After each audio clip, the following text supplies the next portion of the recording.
سید الانبیاء والمرسلین وعلی آلہ وصحبہ اجمعین، اما بعد، قال اللہ تبارک و تعالی فی کلامہ المجید والفرقان الحمید، وما ارسلناک الا رحمۃ للعالمین، صدق اللہ العلی العظیم وبلغنا رسولہ النبی الکریم، ونحن على ذلك لمن الشاهدين والشاكرين والحمد لله رب العالمين۔ سورۃ پاک پڑھیں، اللهم صل على سيدنا ومولانا محمد وعلى آل سيدنا ومولانا محمد وبارك وسلم علیہ۔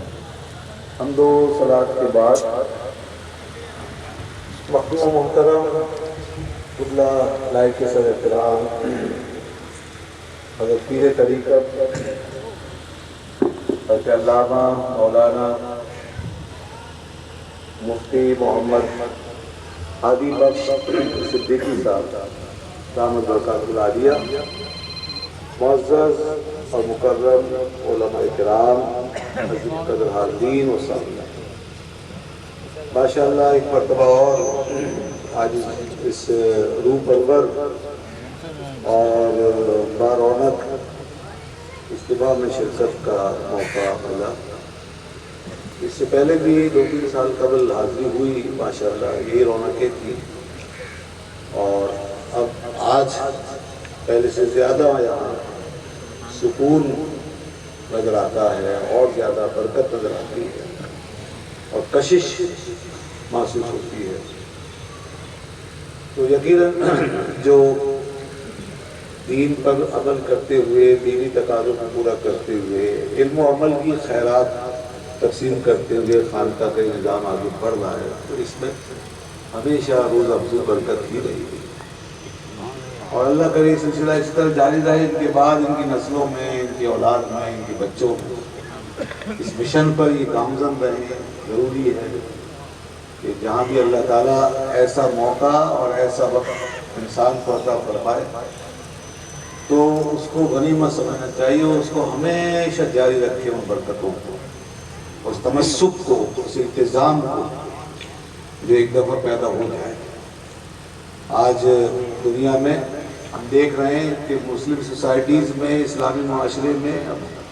نام کا ہی بس اسلام رہ جاتا ہے، باقی تو ہمارا ماحول دین سے دور ہوتا چلا جا رہا ہے۔ تو اس لیے دین کے جتنا قریب ہیں تو وہ ساری رحمتیں جو رحمت عالم صلی اللہ علیہ وسلم ہمارے لیے لے کر آئے، وہ رحمتیں ہمیں ملیں گی۔ اللہ نے فرمایا وَمَا أَرْسَلْنَاكَ إِلَّا رَحْمَةً لِلْعَالَمِينَ، ہم نے نہیں بھیجا آپ کو مگر سارے جہانوں کے لیے رحمت بنا۔ تو یہ بہت بڑا عنوان، یہ اللہ کی طرف سے بہت بڑا انعام ہے، اور یہ بہت بڑا عظیم شان اعلان ہے اس پوری کائنات کے لیے کہ آپ صلی اللہ علیہ وسلم کو رحمت عالم بنایا گیا، اور رحمت للعالمین بنا کے اس نے آپ کو ہمیں عطا فرما دیا، اور ہمارے اندر مبعوث فرما دیا، انسانوں میں سے بھیج دیا۔ یعنی آپ کا زمین پہ تشریف لے آنا، انسانوں میں سے ہونا،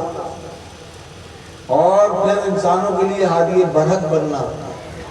مقتدی اور پیشوا بننا، اور پھر انسانوں سے تعلق پیدا کرنا، آپ کا رشتہ داری پیدا فرمانا، اور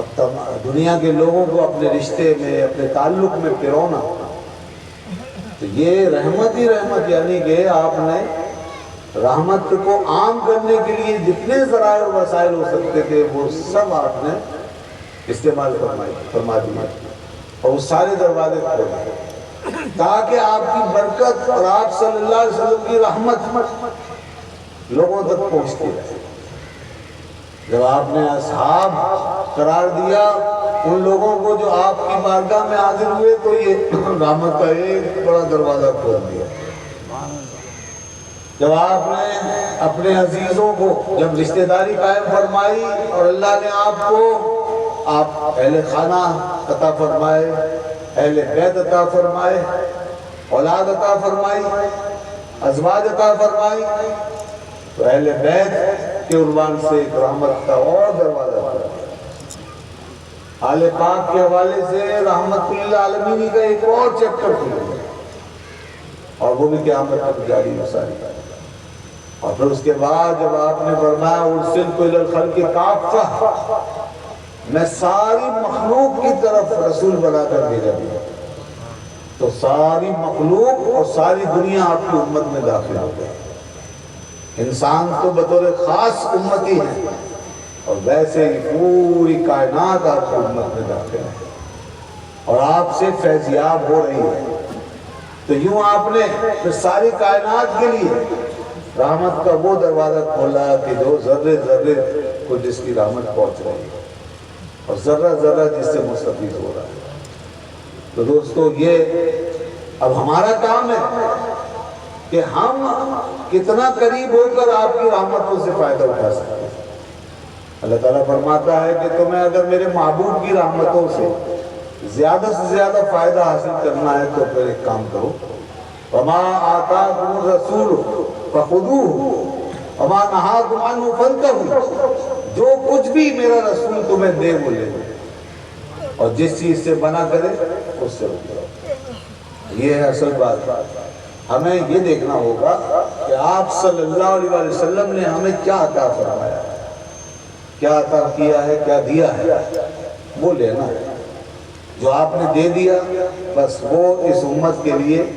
مفید ہی مفید، اس میں فائدہ ہی فائدہ ہے، اس میں حسن ہی حسن ہے، اور قیامت تک کے لیے۔ آج لوگ بات کرتے ہیں کہ بھئی اب دنیا بہت بدل گئی، سائنس کا دور آ گیا، ٹیکنالوجی کا دور آ گیا، اب اسلام کی چیزیں جو ہیں وہ منع اور قبول نہیں کی جا سکتی۔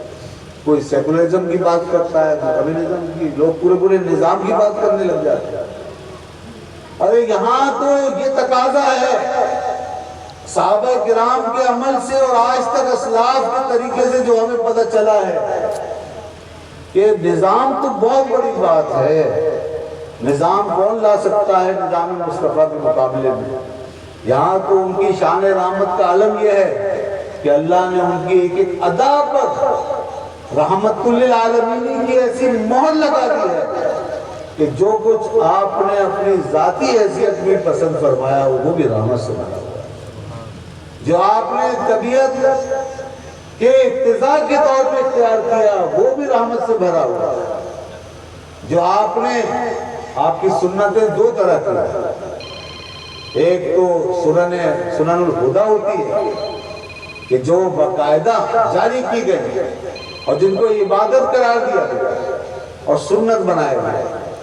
اور دوسری سنن عادیہ ہیں جو کہ آپ نے عادتاً اختیار فرمائی، طبعاً اختیار فرمائی، تو وہ ہمارے لیے لازمی نہیں کی گئی، مگر چونکہ آپ سے منسوب ہے اور آپ کی ذات کا ایک عمل ہے اور وہ آپ کی پسند و ناپسند پہ مشتمل ہے اور آپ سراپا رحمت ہے، تو اللہ نے ان چیزوں میں بھی رحمت بھر دی۔ جی ہاں، اگر ایک ایک چیز کو ہم لے کے چلیں تو آج سائنٹیفکلی اور میڈیکل پوائنٹ آف ویو سے لیبارٹری ٹیسٹ میں لے جائیے اور سائنٹیفک انالیسس کیجیے جا کے، تو آپ کو پتہ چلے گا کہ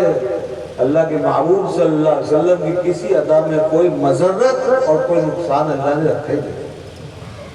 کوئی ضرر اور کوئی خرابی رکھی نہیں ہے۔ کیونکہ رحمت کا مطلب کیا ہے؟ رحمت کا مطلب ہے جو چیز فائدہ پہنچائے۔ میں ایک عام سا مفہوم بیان کر رہا ہوں، اگر اس کی علمی تعریف کریں تو پھر وہ اس کے لیے پھر اور بات لمبی ہوگی۔ جیسا کہ فرمایا گیا کہ رقت القلب تقتضی الاحسان الی المرحوم، کہ ایسی رقت قلب کی کہ مرحوم تک احسان کا تقاضا کرے، تو اس میں خلاصہ یہی ہے کہ اس میں فائدہ ہے، وہ جو احسان ہے وہ فائدے کی چیز ہے، اس میں فائدہ ہی ہوگا۔ تو آپ کو جب رحمت فرمایا تو آپ کے اندر فائدہ ہی رہا، نقصان و مضرت بالکل ختم ہو گیا، وہ رکھے نہیں۔